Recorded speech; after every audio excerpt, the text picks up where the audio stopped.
महाराज जी प्रणाम। महाराज जी 15वां अध्याय बड़ा प्रसिद्ध भगवत गीता का है और उसमें महाराज जी ऊर्ध्वमूल मधशाखम इस प्रकार आता है। महाराज जी हमने बाल्यकाल से ही हमने ये सुना है, बाद में भी ऊर्ध्वमूल यानी वो जो संसार रूपी वृक्ष है वो उल्टा है महाराज जी।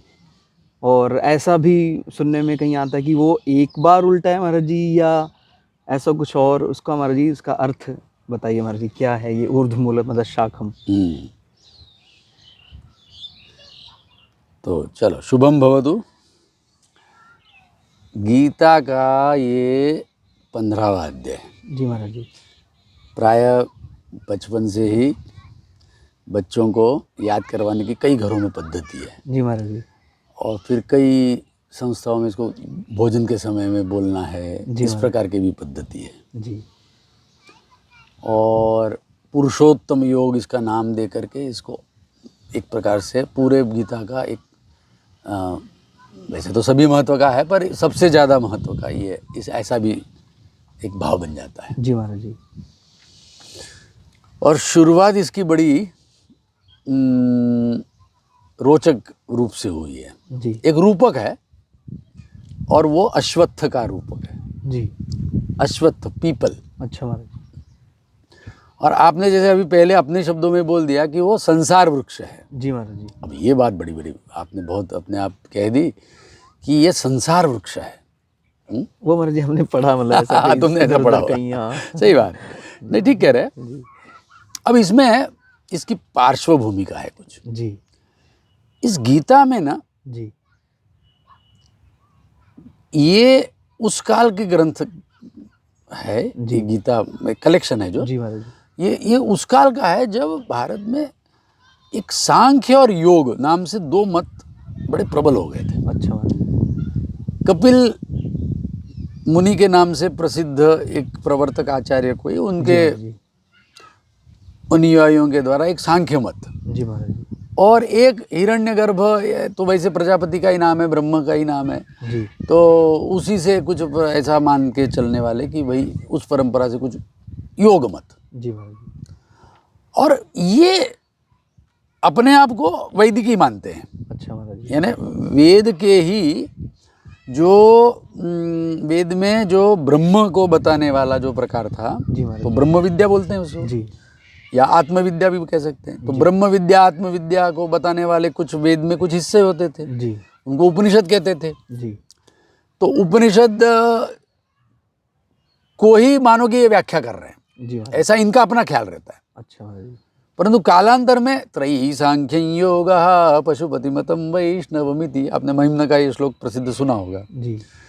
और आप यदि कौटिल्य का अर्थशास्त्र भी देखेंगे तब भी आप ये देखेंगे कि उसमें त्रयी सांख्यम योगा ऐसा अलग अलग गिना है। यानी त्रयी को अलग गिन लिया। अब त्रयी यानी ऋग्यजुस्साम यानी वेद जी, उसको अलग गिन लिया। अच्छा। और सांख्य योग को अलग कर दिया। अलग। और योग सांख्य योग को दोनों मिलके एक मानते हैं अथवा अलग मानते हैं, वो एक अलग विषय। परंतु वेद से सांख्य योग अलग हो गया। अच्छा जी। ऐसी एक स्थिति है कोई जी जी, कि जहां पर आप वेद से एक वैसे जो स्वयं अपने आप को वैदिक ही मानते हैं जी जी, परंतु आप उनको अलग ही गिनते हैं जी जी जी। और वो है सांख्य योग। और उसको आन्वीक्षिकी कहते हैं। उसको क्या बोलते हैं? आन्वीक्षिकी। आन्वीक्षिकी यानी मोक्ष शास्त्र। मोक्ष शास्त्र यानी वेद में सब कुछ है। हाँ। उसमें से छांट करके एक उसका जो वेद में जो एक विषय है ब्रह्म जी, एक विषय है धर्म जी, यज्ञों का जानकारी जी। तो वो बहुत सारी टेक्निकल और बहुत सारा विस्तार होता है उसमें जी। तो ये तो प्रसिद्ध है कि वेद का 90-95% का जो वाक्य समूह है वो सब यज्ञ बताने के लिए है। और बचे हुए थोड़े बहुत है वाक्य, तो उसमें 5% में ये ऐसा ये आत्मविद्या ब्रह्म विद्या आती है यदि वाक्यों का संख्या गिनेंगे जी। अब महत्व तो अब भाई ये सारा यज्ञ का भी अंत तो गत्वा इसी के लिए ऐसा मान सकते हैं जी जी। तो वो एक अलग विषय जी। तो अभिप्राय ये हुआ कि एक तरफ वेद था प्रसिद्ध जी, और एक तरफ सांख्य योग। और इसमें ये जो ग्रंथ है ना जी, ये सब में से लेता है जी, क्योंकि इसमें और भी अधिक था जी। सांख्य योग के बाद फिर एक भारत में डेवलपमेंट हुई, उसको कहते हैं वासुदेव भक्ति। वासुदेव मत, भागवतम मतम कहते हैं उसको। जी महाराज। तो वो भागवत मत, यानी भागवत पुराण मत समझना। अच्छा। ये वर्तमान में जो भागवत पुराण है वो नहीं। अच्छा। इसका एक प्राचीन स्वरूप है इसका भागवत। जी। उसको भागवत पुराण में उसको सात्वताम सात्वतम कह के बोला है। अच्छा महाराज। सात्वतम मतम, सात्वत यानी वो कृष्ण का जो वंश था वो सात्वत मत कहलाता है जी। तो इसीलिए वो वृष्णि वंश या का सात्वत, तो वो सात्वत मत ऐसा कह के बोला है। परंतु वो उसका ऐतिहासिक जो आर्कियोलॉजी में भी बहुत उसके साक्ष्य मिलते हैं और ग्रंथकारों ने भी हाँ उसको पता चलता है हमको। अच्छा। उसके कॉइन्स में भी, और वो मतलब उसमें झलकता है। वो जो हेलियोडोरस का पिलर है वो उसमें भी, मतलब जो यवन जब भारत में आए ना जी महाराज, उस समय में ये मत बड़ा प्रचलित था जी। उसको बोलते हैं उसमें संकर्षण का बड़ा महत्व है जी। उसमें 4 व्यू होते हैं, संकर्षण, वासुदेव, प्रद्युम्न और अनिरुद्ध जी महाराज। ये 4 व्यू में जो है वो ये ब्रह्म जो है वो ऐसा आविर्भूत होता है जी। तो वासुदेव संकर्षण, वासुदेव परमात्मा का नाम हो गया, तो संकर्षण जीव का नाम हुआ। और फिर उसमें जो है वो संकर्षण मतलब महाराज जी खींच।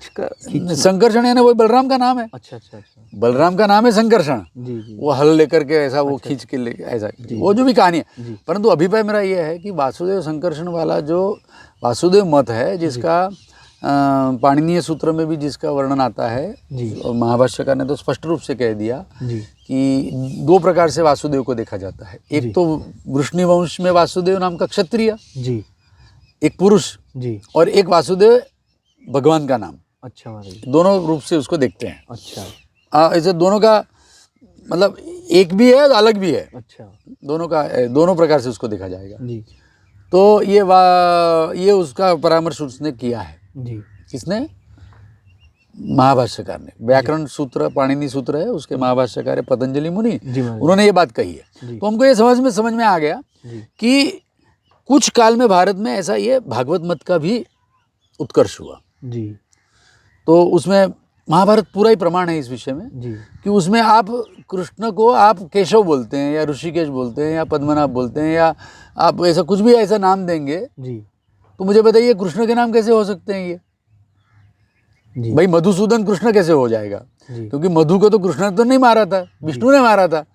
परंतु वो महाभारत में पूरे में ये अभिप्राय पहले से दृढ़ है जी कि कृष्ण विष्णु ही है जी जी जी। कृष्ण विष्णु ही है ऐसा। परंतु ऐतिहासिक दृष्टि से तो ये बात बनती नहीं ना जी जी जी। जैसे मान लो जब कृष्णावतार चल रहा है तब ये कैसे सब लोगों को पता होगा जी जी, तब तो ये रहस्य रहा होगा ना जी जी। कुछ ही विद्वानों को पता होगा ये बात जो जानकार है, जो तत्वज्ञ है जी। ऐसा ही तो होना चाहिए ना, सभी लोग जानते हैं तो फिर तो कहानी कैसे बनेगी जी जी। आप समझ रहे हैं ना जी। तो एक अभिप्राय यह है कि ऐतिहासिक परिप्रेक्ष्य कुछ और होगा जी। कालांतर में जब महाभारत नाम के ग्रंथ की रचना हो रही है तो उसमें तो ये बात स्पष्ट हो गई कि हमको ये मधुसूदन यानी यही कृष्ण है जी जी। तो ऐसा जो इस गीता में हमको ये इस 15वें अध्याय में भी ये प्रकट हो जाता है। अच्छा महाराज जी। गीता में कई बार उपनिषद के सीधे वाक्यों को उद्धृत कर दिया जाता है। अच्छा महाराज जी। जैसे भगवान शंकराचार्य का भाष्य है इसके ऊपर, तो वो ऐसा बोलेंगे कि 2 ऋचौ आनीनाय भगवान, यानी अब भगवान 2 ऋचाओं को कोट करते हैं। अच्छा। तो कोटेशन समझते हैं ना आप? जैसे कोई ग्रंथ कर रहा है तो हम कोट भी करते हैं जी। तो ऐसा गीता में कोट्स है जी। और कोट क्या होगा? वेद के मंत्र। अच्छा अच्छा जी। तो कुछ तो कोट होता है जी, और कुछ फिर अपनी बात होती है। अच्छा। तो अपनी बात जब करेंगे तो वो हो सकता है वो सांख्य की हो या योग की हो या तो वासुदेव मत की हो, भागवत मत की हो जी। और यदि कोट कर रहे हैं तो आप किसको कोट कर रहे हैं? उपनिषद को, मतलब वेद को जी। उपनिषद है ना वेद। हाँ। आप समझ रहे? ये लेवल समझ लीजिए, ये भूमिका है जी। अब हमको ये देखना है जी कि आपने तो सीधे बॉम्ब फेंक दिया कि भाई अश्वत्थ तो संसार वृक्ष है जी, यानी अश्वत्थ संसार का रूपक है जी जी। ठीक है ना जी। अब हम इसकी परीक्षा करना है हमको जी, क्योंकि ये जो जितनी भी उपनिषद प्रचलित है जी, उसमें एक कठोपनिषद आपने सुना है जी? मेरे नाम सुना हाँ। एक मुंडक उपनिषद है। हाँ, मुंडक उपनिषद। और ऐसा ही तैत्तिरीयों के भी ग्रंथ है, उसमें तैत्तिरीयों का आरण्यक होता है जी। एग्जैक्टली उपनिषद नाम से नहीं है, पर वो एक भद्रम प्रश्न है उनका जी। वो आरण्यक में आता है। तो उसमें ये वाक्य आता है क्या, ऊर्ध्वमूलो वाक्शाखा एषोश्वत्थः सनातनः। अच्छा जी, उसमें आता है ऊर्ध्वमूलो वाक्शाखा एषोश्वत्थः सनातनः जी। और यहां पर क्या आया, ऊर्ध्वमूलमधशाखम अश्वत्थम प्राहुरव्ययम्। आप देख रह सकते हैं, तो ये भी किसी शाखांतर का मंत्र है वस्तुतः जी जी। और इसकी भाषा देखिए और मैं आपको भेद बताता हूं इसका। ऊर्ध्वमूलमधशाखम, मूल कैसा है, ऊर्ध्वम ऊपर जी, ऊपर मूल, अधशाखम नीचे शाखाएं, और कैसा है वो, अव्ययम प्राहुः, यानी ये अव्यय है। अव्यय का अर्थ क्या होता है, अव्यय, जो नहीं व्यय होता वो अव्यय। अच्छा महाराज, यानी जिसका नाश नहीं हो सकता वो अव्यय। अच्छा, बार बार गीता में अव्यक्त अनंत तो अव्यय नित्य सर्वगत अव्यय शब्द आया कई बार आया जी। तो अव्यय है वो। मुझे बताइए संसार अव्यय होता है क्या? नहीं महाराज, संसार तो बदलता रहता होता ही, व्यय तो संसार का स्वभाव ही है जी महाराज जी। तो आप तो ये अव्यय कह रहे हैं, प्राहु अव्ययम जी। मतलब ऐसा भी आप नहीं कह सकते कि वो नष्ट नहीं होता है स्वरूप से, पर बदल, तो हम उसको नित्य कहते तो भी कोई मेरे एक बार मैं आप, पर यहाँ तो अव्यय कहा ना जी। ऊर्ध्वमूलम अधशाखम अश्वत्थम प्राहुरव्ययम जी। और फिर आगे सुनो क्या, छंदांसि यस्य पर्णानि, उसके पत्ते क्या है, छंद। छंद है ना क्या, वेद मंत्र। अच्छा, छंद शब्द मंत्र का भी पर्यायवाची होता है, क्योंकि मंत्र ऋग जो होती है वो छंदोबद्ध होती है जी, छंदों में। तो इसीलिए छंदांसि कहने का अभिप्राय अभी यहाँ पर उपलक्षण मानकर, मतलब छंद शब्द से यहाँ वेद मंत्र ही उसके पत्ते हैं, ऐसा मन जी।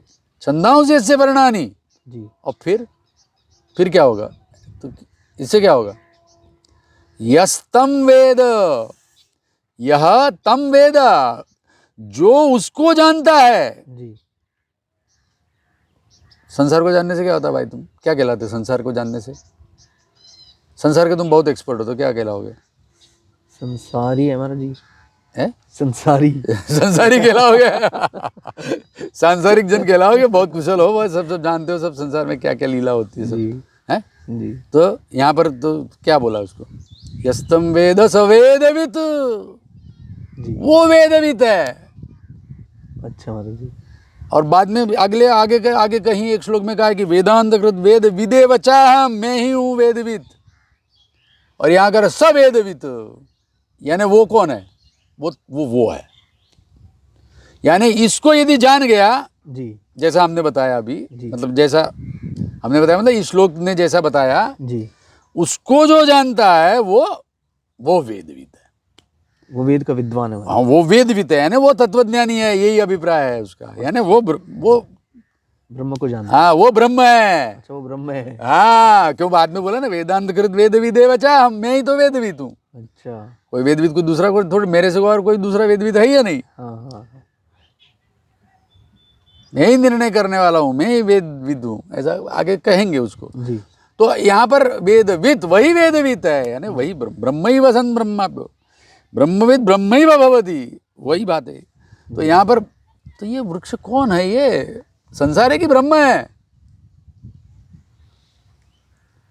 ये ऊर्ध्वमूलम कौन है, ब्रह्म की संसार? ब्रह्म तो महाराज जी हम जाना नहीं, देखा नहीं। अरे ब्रह्म शब्द से बताना, श्लोक से बताना कि ऊर्ध्वमूलम किम जी, ब्रह्म वा संसारः वा जी, ये प्रश्न है। अच्छा, ऊर्ध्वमूलम, ऊर्ध्वमूलः वृक्षः स किम संसारः वा ब्रह्म वा, वो ब्रह्म है कि संसार है? तो हमारा कहना वो ब्रह्म है। और उपनिषद में इसी अर्थ में कहा है तस्मिन् लोकाश्रिताः सर्वे तदुनात्येति कश्चन एतद् वै तत्, ऐसा ही कहा है, उसको कोई लांघ नहीं सकता। अच्छा, तस्मिन् लोकाश्रिताः सर्वे, सारे लोग उसी में स्थित है। एतद् वै तत्, यही वो ब्रह्म है। ऐसा ही कहा है, इसको ब्रह्म वृक्ष है वो, संसार वृक्ष नहीं है वो, ब्रह्म वृक्ष है। वो ब्रह्म वृक्ष है। उसको जो जानता है वो वही जानता है जी। वो उल्टा है महाराज जी, जड़ मतलब उसकी जड़ ऊपर है, रूट ऊपर है। हाँ, वो अब समझाएंगे कि जड़ क्या है, शाखा क्या है, पत्ते क्या है। वो उन्होंने थोड़ा सा वर्णन तो खुद कर ही दिया कि पत्ते उसके वेद है जी, उसके पत्ते वेद है जी।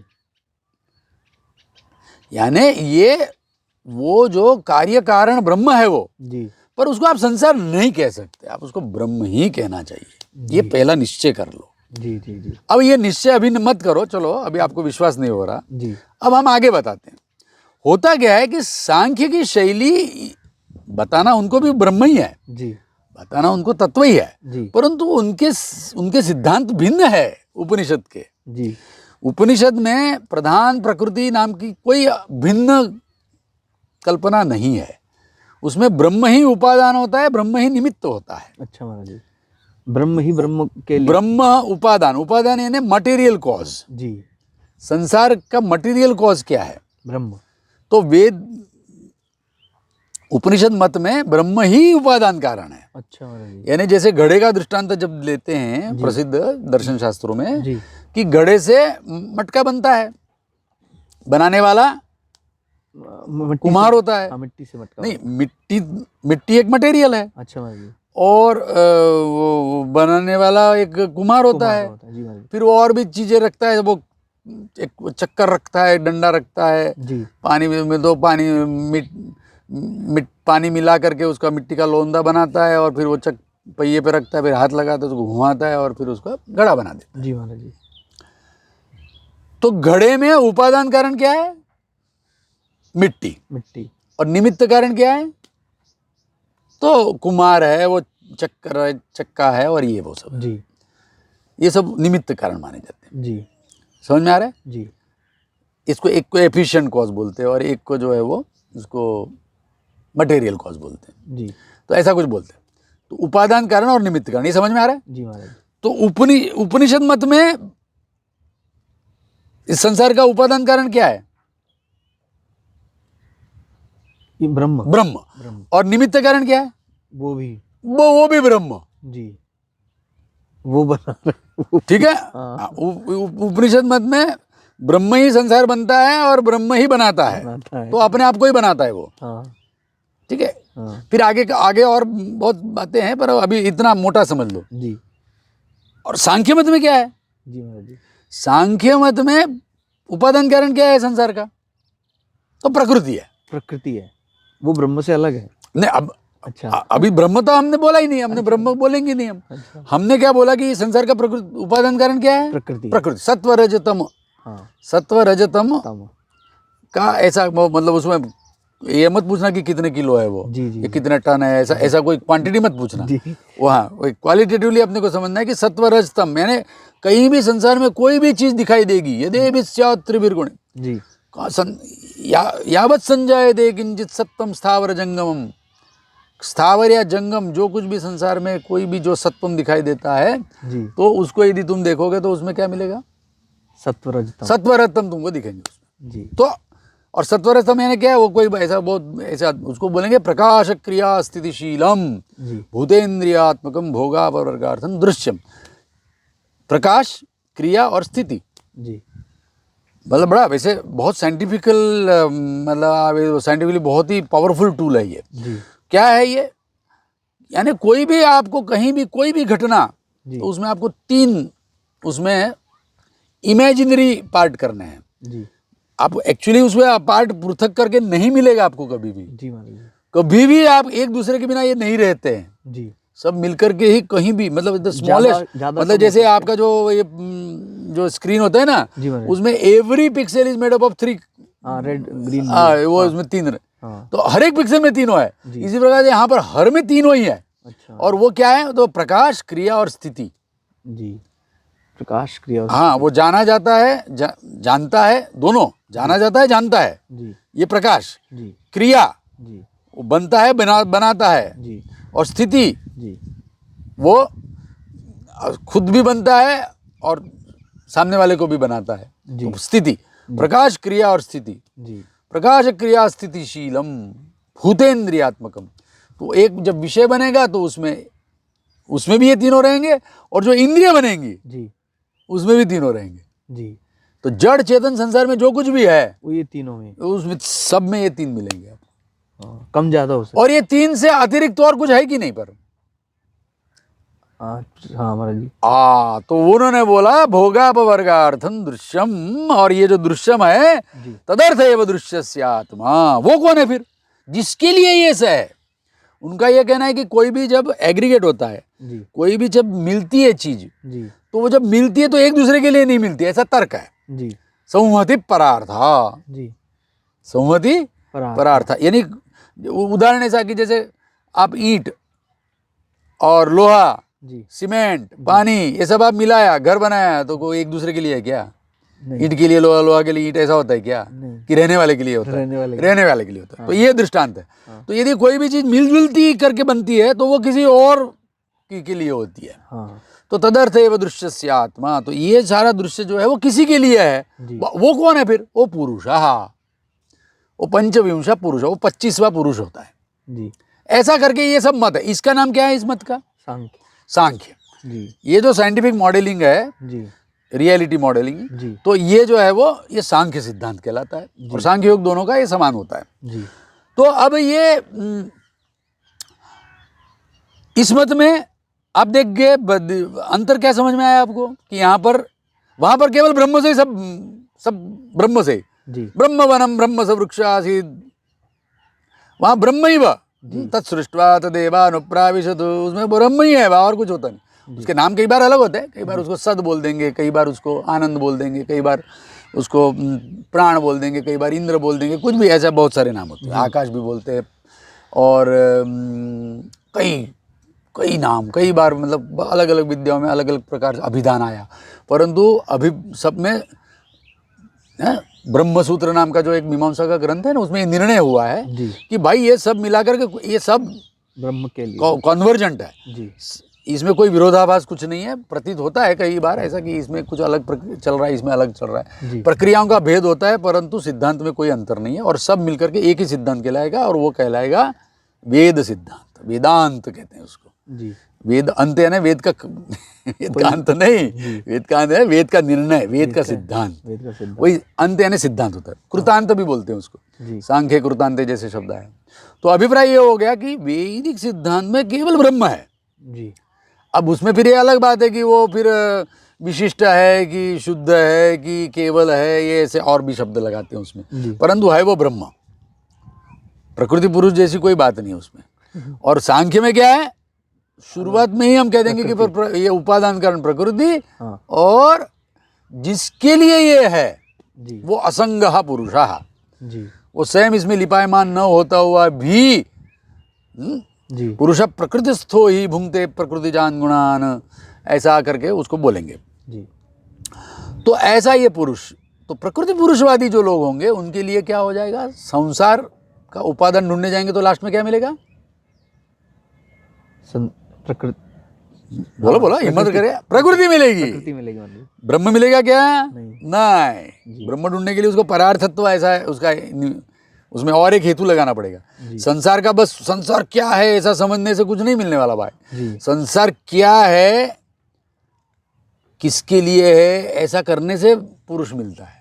जी महाराज, कि संसार को ही ढूंढते रहो, क्या है इसमें, क्या है इसमें, क्या है इसमें, क्या है, तो कुछ नहीं मिलेगा। जी ऐसा सांख्य लोग कहते हैं। जी वैदिकों का मत है कि ना, इस संसार को भी यदि पहली दृष्टि से देखोगे, परित्य लोकान परित्य भूतानि परित्य सर्वा प्रतिशो दिशश्चा प्रजापति प्रथम जातस्यात्मनात्मनम अभिसंबभूवा, यानी इसकी परीक्षा करोगे तो वो मिलेगा। अच्छा, उसके अंदर भी वही है। संसार को भी पहली संसार को, अरे सदैव सौम्यदम अग्रासी तत्त्वमसि श्वेत केतु, बार बार कहा उसको, अनेन शुंगेन अन्विच्छ अनेन शुंगेन अन्विच्छ। देखो इसकी कहीं से भी शुरू करो, चाहे महाराज वो निष्कृष्ट दिखता हो, तत्व रज तब कुछ भी हो, है वो ब्रह्म ही। हाँ, वो सत्वरजतम भी, मतलब वो लोग सत्वरजतम के रूप में जो देखते हैं, वैदिक लोग उसको तेज तेज अप अन्न बोलते हैं। जी तेज तेज अप और अन्नम। जी और वहीं से उन्होंने वो सत्वरत्तम एक्चुअली उधार लिया है, ऐसा हम सोचते हैं, परंतु वो एक अलग विषय है जी कि मान लो सांख्य योग वालों ने कोई एकदम नया से नहीं लाए हैं वो, जी जी इसी वैदिक मत को ही उन्होंने अपने मॉड्यूलेट अपना एक किसी कारणवशात, जी जी वो एक अलग विषय है, वो हिस्टोरिकल रीजंस उसके अलग है। जी परंतु अभी हमको ये बताना है कि ये सांख्य मत है जी और ये औपनिषद प्रक्रिया है, इसमें अंतर है और ये इनमें झलकती है। अभी हम आपको अगले श्लोक से बताते हैं। जी अब आपको लग रहा है कि ये वाला पहला वाला श्लोक जिसमें एक अश्वत्थ आया, आपने बोला कि संसार वृक्ष है, हमने आपको रोका टोका और बोला कि नहीं भाई ये ब्रह्म है। जी महाराज जी पहले श्लोक में अश्वत्थ अव्यय है, जी उसको आप किसी भी प्रकार से हल्का मत करिए, जी उसको आपने नहीं वो आपेक्षिक अव्यय है, वो मतलब कुल मिलाकर के वैसे तो ऐसा बस ननु नच मत करिए उसमें, जी वो अव्ययी है और उसको यस्तम वेद स वेद वेद, जी उसको जो जानता है वही जानता है। जी ठीक हो गया। जी महाराज जी अब आगे चलते हैं। जी और आश्चर्य होगा आपको जी कि पता नहीं क्यों हजारों वर्षों से हम देख रहे हैं और हम पहले और दूसरे तीसरे सब श्लोकों को एक ही समझते हैं जी महाराज जी कि एक ही अश्वत्थ का वर्णन ऐसा चल रहा है। जी अरे भाई अश्वत्थ होने मात्र से तो वो एक ही थोड़ी हो जाएगा। जी अब आगे चलते, आगे पढ़िए। यस्तम वेद स वेद अधश्चोर्ध्वम् प्रस्तुतास्तस्य शाखा प्रसृतास्तस्य शाखा। अब ये तस्य तो कहा, तस्य तस्य कस्य, तो सीधी सी बात है, आपको लगेगा कि पहले वाले श्लोक में से जी भाई तस्य यानी जो तस्य यानी उसकी, अच्छा अब उसकी यानी किसकी, जो बताया अभी, तो उसी का होगा, इसीलिए लोग जोड़ लेते हैं। अच्छा वो ये समझते हैं कि ये श्लोक तस्य बोला तो भाई ये जो तस्य यानी अश्वत्थम प्राहुरव्यम जो बोला, जी महाराज परंतु भाई आप ऐसा बोलो जी तस्य कह रहे हो और फिर क्या कह रहे हो, अधश्चोर्ध्वम, अधश्च ऊर्ध्वन, जी नीचे भी और ऊपर भी, प्रसृतास्तस्य शाखा। जी तो भाई फायदा क्या हुआ, पहले आपने बोला कि अधशाखम, पहले आपने कैटेगरिकली ये बोला था कि ऊपर उसके मूल है और नीचे उसकी शाखा है, जी और अब आप बोल रहे हैं कि अधश्चोर्ध्वम प्रसृतास्तस्य शाखा, उसके ऊपर और नीचे सब जड़ है उसकी, अरे शाखा है। जी अब वही कैसे हो सकता है भाई, ये तो ऐसा नहीं तो विरोध, मतलब अभी बोला अभी फोक, हाँ तो विरुद्ध वचन नहीं हुआ क्या, किसी को शंका नहीं होती क्या, हम पढ़ते हैं हमको शंका नहीं होती है। अधश्च ऊर्ध्वम जी प्रसृतास्तस्य शाखा, केवल तस्य कहने से उसी को मान लेंगे हम, नहीं नहीं तस्य, परंतु ये तस्य यहाँ पर ये जो कलेक्ट करते समय ना जी एक्चुअली क्या है कि ये सांख्यों के यहाँ ये प्रसिद्ध है जी कि ये संसार वृक्ष है। जी ऐसा ही वो लास्ट में उसका समापन भी करेंगे, हम बताएंगे आपको, इसी श्लोक को आगे देखते हैं। जी तो तस्य, अभी एक ध्यान देना कि तस्य होने पर भी ये पहले वाले श्लोक से रिलेटेड नहीं है। जी तस्य सांख्य शास्त्रे प्रसिद्धस्य, ऐसा अर्थ करना चाहिए। जी तस्य सांख्य शास्त्रे प्रसिद्धस्य संसार वृक्षस्य अश्वत्थस्य, जी ऐसा हमको अध्ययन करना चाहिए। और उसका कैसा है, अधश्च ऊर्ध्वम प्रसृताः तस्य शाखा, उसकी शाखाएं जो है ना ऊपर नीचे फैली हुई है। जी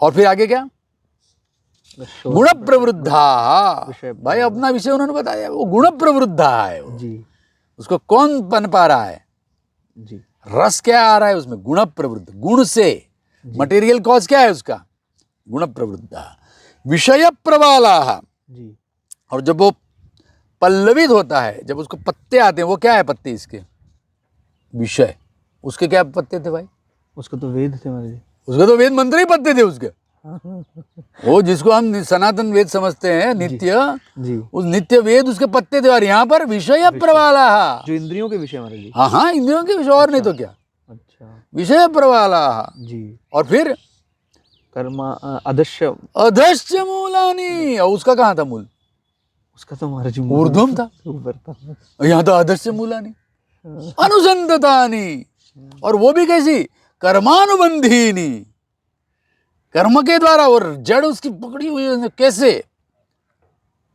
कैसी, कर्मानुबंधीनी, कर्म से वो जड़ पकड़ी हुई है उसने। मनुष्य लोक है, इस मनुष्य लोक में वो ऐसा कर्म से अनुबंधित है। कर्म के उसमें फंसा अब हुआ ये या अब सेम लग रहा है क्या भाई? नहीं, मर्जी अलग है। एकदम उल्टा है ना, ये तो सुलटा वाला वृक्ष है, ये संसार वृक्ष है, वो ये संसार वृक्ष है, वो ब्रह्म था, उसको जानने मात्र से कल्याण है, जी और इसको जानने से कल्याण नहीं होगा। आगे बताएंगे खुद क्या करना है इसका। जी ये वृक्ष क्यों बताया जा रहा है उसको आगे बताते हैं, जी आगे पढ़ो। जी। न रूपमस्य न रूपमस्य इह तथा उपलभ्यते, न रूपमस्य तथोपलभ्यते, नान्तो न चादि न च संप्रतिष्ठा।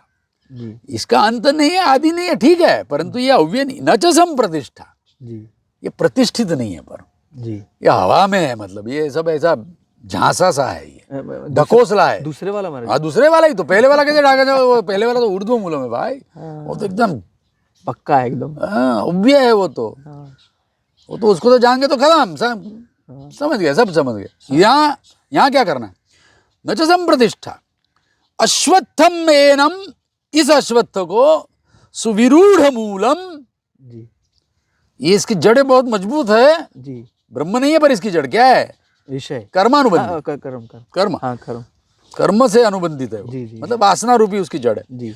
तो कर्मानुबंधिनी यानी वासना रूपाणी अस्य क्या रूपमस्य अधश्चोर्ध्वं पश्चात् मूल के जड़ कैसी है उसकी, मूला निनुसंततानि। आगे अभी जो बोला कर्मानुबंध, आगे आगे न रूपमस्य, आगे नान्तो न चादर न च आगे अश्वत्थमेनं सुविरूढ़ मूलम, अश्वत्थम एनम सुविरूढ़ मूलम, ये जो अश्वत्थ वो जो सुविरूढ़ मूल वाला है जी, उसको क्या करें, उसको जानो, क्या बोला आगे,